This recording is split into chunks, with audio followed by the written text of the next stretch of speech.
Larissa Rezende, sejam muito bem-vindos ao Dimensão Cultural, o local mais geek de todo o universo. E nesse vídeo, bora continuar nossa aventura por um mundo pós-apocalíptico onde aparentemente trancar adolescentes no labirinto é a nossa única chance de sobrevivência.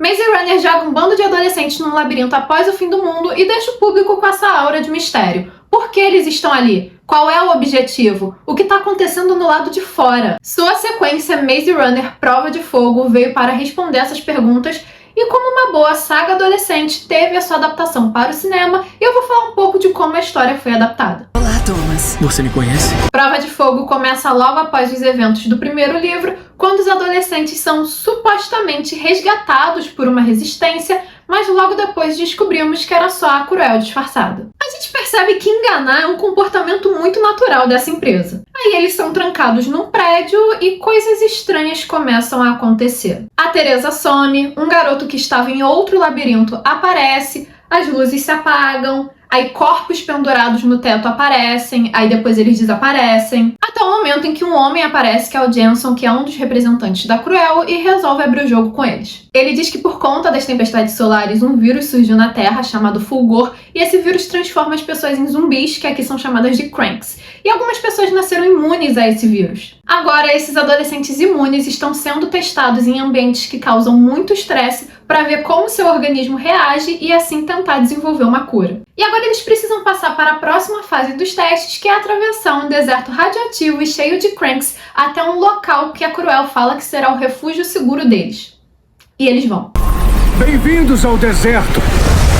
Ou seja, depois de descobrirem que foi tudo armado pela Cruel e que muitos morreram por causa da empresa, eles acham super de boa aceitarem passar para a próxima fase dos testes. Particularmente eu achei estranho, um bando de adolescentes aceitar correr risco de vida porque um adulto falou que é importante. Mas tudo bem. Aí o segundo livro começa de fato com os adolescentes atravessando o deserto, tendo que lidar com novos perigos e com pessoas que viriam a ser seus novos aliados. É aqui que conhecemos Jorge e Brenda, que aparentemente estavam tentando sobreviver num prédio caindo aos pedaços com uma gangue. Há muito tempo ninguém sai do deserto. Atraídos pela ideia de um refúgio seguro, eles acompanham esse grupo que, por uma série de obstáculos, precisa se separar e confiar nesses recém-conhecidos. E eles não enfrentam só Cranks, como também pessoas que, para sobreviver nesse caos que está a Terra, fazem uso de substâncias duvidosas, tentam tirar proveito de tudo e detestam os imunes por considerá-los privilegiados. Eu gostei muito desse livro por esclarecer a real gravidade do problema. Ao apresentar uma aventura no deserto, o leitor consegue ter uma percepção maior do que realmente aconteceu no mundo,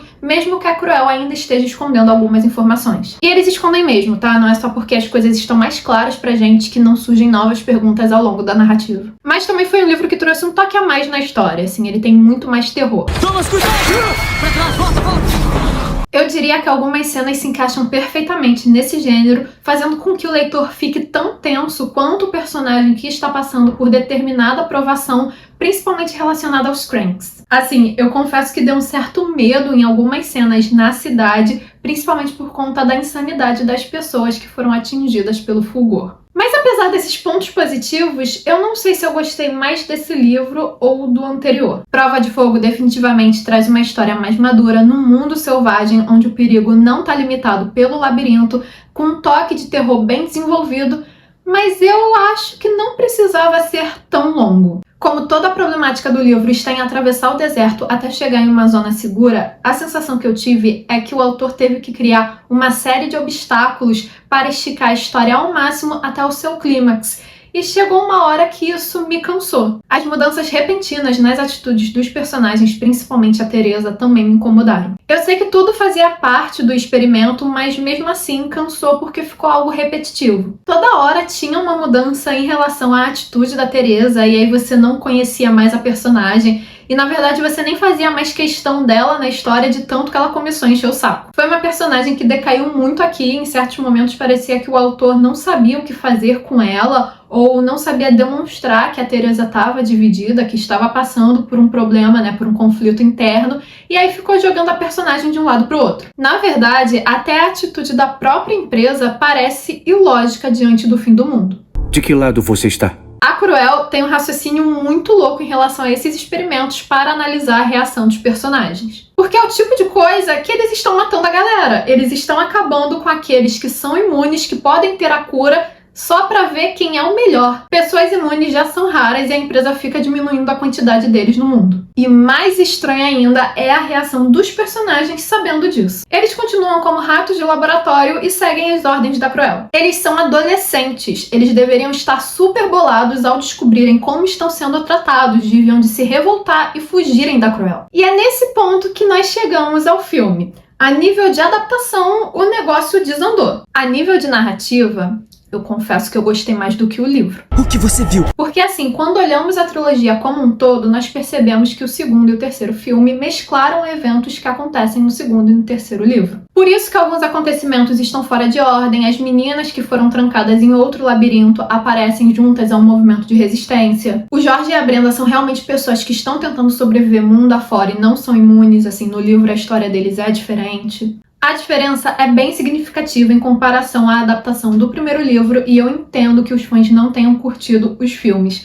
Mas pra mim, enquanto uma história de adolescentes no pós-apocalipse, a sequência de eventos me pareceu fazer bem mais sentido do que o que foi apresentado no livro. Principalmente a primeira parte da história, quando o grupo sai da Cruel e vai para o deserto. Eles descobrem que existiam vários labirintos e que os sobreviventes estão sendo testados ali mesmo pelo Jansen, que é o maior desgraçado dessa história, e por conta disso eles fogem. Mesmo sem saberem como o mundo está, mesmo sem saberem o que aconteceu, eles preferem se arriscar no deserto do que continuar sendo ratos de laboratório. Acho que faz muito mais sentido adolescentes terem esse tipo de comportamento, de preferirem cruzar o deserto em troca da liberdade, do que continuar obedecendo a Cruel e fazendo parte dos testes deles. O filme é mais dinâmico e mais consistente com a reação de adolescentes ao descobrirem que estão sendo usados como ratos de laboratório. É pra ter mais ação e pra vilanizar mais a Cruel, porque no livro os personagens ficam em dúvida em relação à procedência da empresa. A própria Teresa, por mais insuportável que seja, parece mais interessante e seu comportamento faz mais sentido no filme. Porque o filme vai mostrando o caminho que foi seguido para todas as dúvidas e atitudes duvidosas da personagem. Existe uma justificativa para a mudança do seu comportamento e no livro essa justificativa só aconteceria na história seguinte. Achei essencial eles terem adiantado isso no filme porque a construção da personagem ficou bem melhor. Não vou falar de todos os personagens, mas eu só quero deixar registrado o meu reconhecimento ao Jorge, que é um dos personagens mais legais dessa aventura. Até porque ele é interpretado pelo Giancarlo Esposito e a performance do ator só alavancou o carisma do personagem. Relaxa, irmão.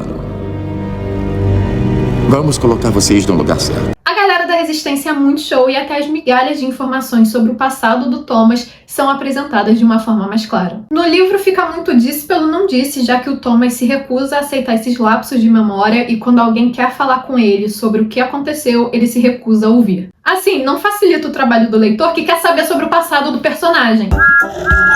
No geral, Maze Runner Prova de Fogo é uma narrativa ótima e essencial para a história desse universo, o que não acontece sempre em uma saga. Às vezes a história do meio possui um ritmo meio morno, serve mais como uma ponte para o fim da saga, mas não é o que acontece aqui. Apesar de eu ter achado o livro meio cansativo, foi mais pela quantidade de conflitos exagerados que os personagens encaram. Então tem bastante ação e o terror deu um toque diferenciado na narrativa. E o filme é bem frenético e não cansa em nenhum momento e você fica presa nele. Independente de preferir livro ou filme, eu acho que as duas mídias possuem um saldo positivo e faz com que o fã queira se aventurar pelo final dessa história o mais rápido possível. E essa foi a minha aventura por Maze Runner Prova de Fogo, que apesar de eu ter tido uma boa experiência de leitura, eu ainda prefiro a forma como a história foi adaptada para o cinema, mas agora eu quero saber de vocês. O que vocês acharam? Se vocês já leram esse livro, se não leram, ficaram curiosos, se já viram o filme, curtiram a adaptação, deixe a opinião de vocês aqui nos comentários. Não se esqueça de curtir esse vídeo e de se inscrever no canal para continuar acompanhando as nossas aventuras. Vejo vocês na próxima!